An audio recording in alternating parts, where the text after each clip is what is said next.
Welcome back, guys, to our second tutorial here on center of a circle, or the equation of a circle with the center HK.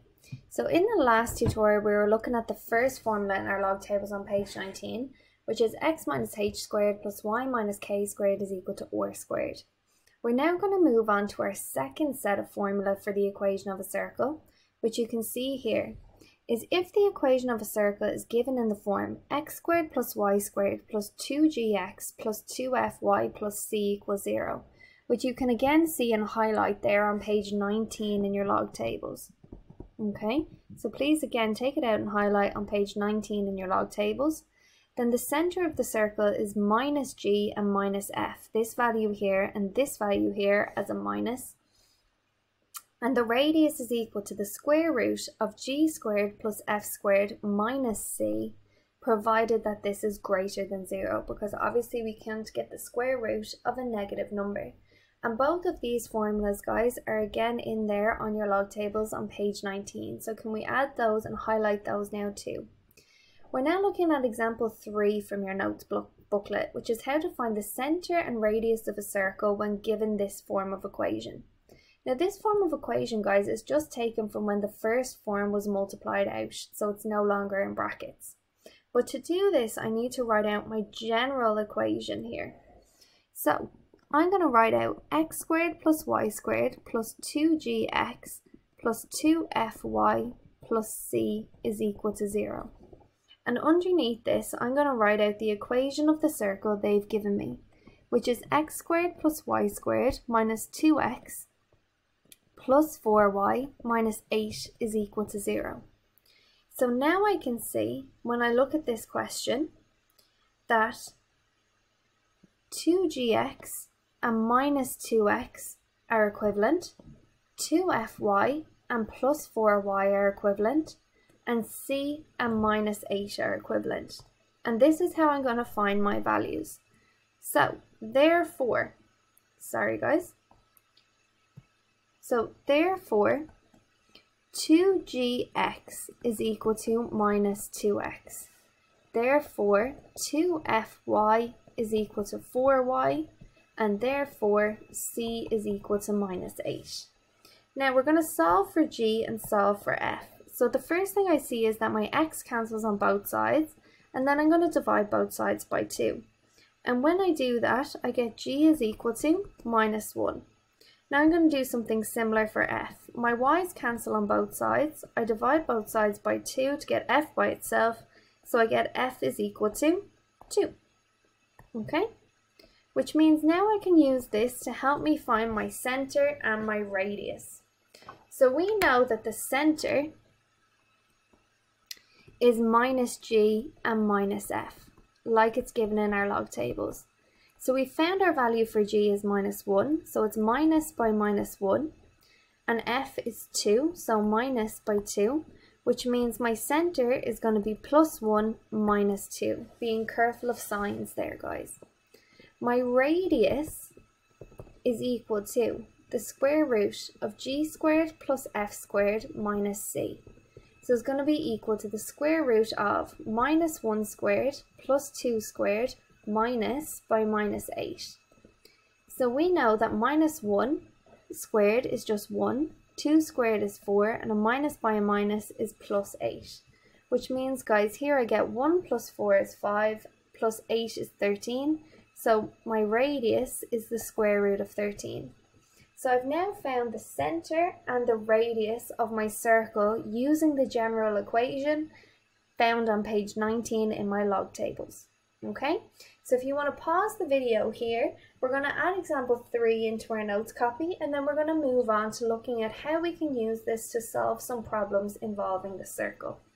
Okay, so when we look at the points and a circle, it's important to know the formula you have to help you and the properties we need to know.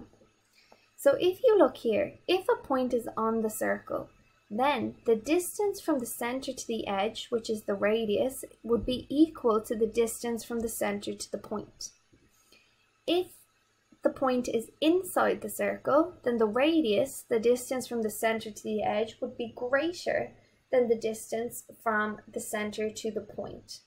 And if the point is outside the circle, then the distance from the center to the edge, the radius, would be less than the distance from the center to the point. So we're always trying to compare the distance from the center to the point to our radius to determine whether a point is inside, outside, or on the circle. So example 1 here says investigate if the point 4, 1 is inside the circle, x squared plus y squared minus 6x plus 4y plus 4 equals 0. So before I can do this, I need to know the center and the edge of this circle, which is where I'm going to use my formula that we looked at in the last question. X squared plus y squared plus 2gx plus 2fy plus c is equal to 0. So now I can say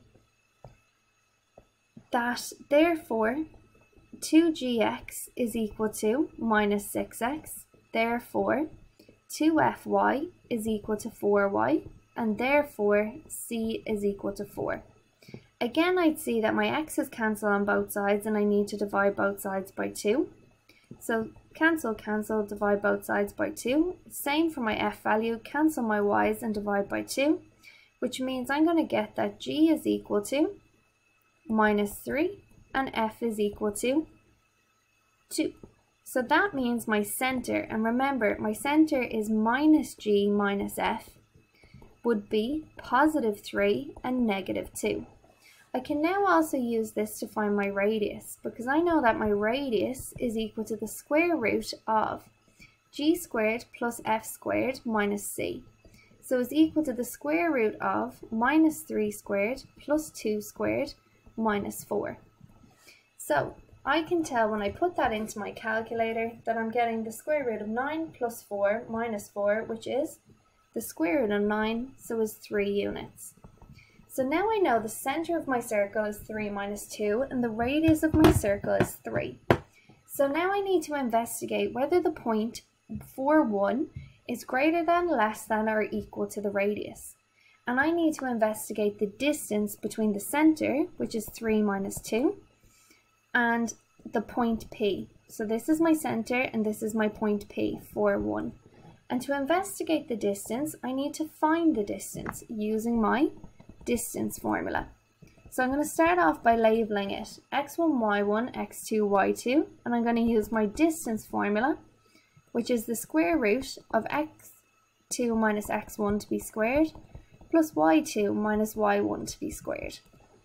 And now I'm going to sub in the coordinates that I know. So I get the square root of 4 minus 3 to be squared plus 1 minus by minus 2 to be squared. Being careful of our signs here, guys. So I get 1 to be squared plus 3 to be squared. So I get the square root of 10. And when I put the square root of 10 into my calculator, I can see that that gives me 3.16 units. Which means the distance from the center to P is greater than our radius, which is 3. So it has to be outside the circle. So I finish now with the conclusion. Therefore, the distance D is greater than my radius. So the point P, which is 4, 1, is outside the circle. If it was inside the circle, guys, then my distance would be less than my radius. If it was on the circle, then my distance would be equal to my radius. So again, to investigate a problem like this, the first thing we do is find the center and the radius. The second thing we do is find the distance between the center and the point given. And the third thing we do is give our conclusion. So take a minute now, guys. We're going to add this example into our notes booklet and then we're going to try a few questions. Well done and keep up the good work, everyone.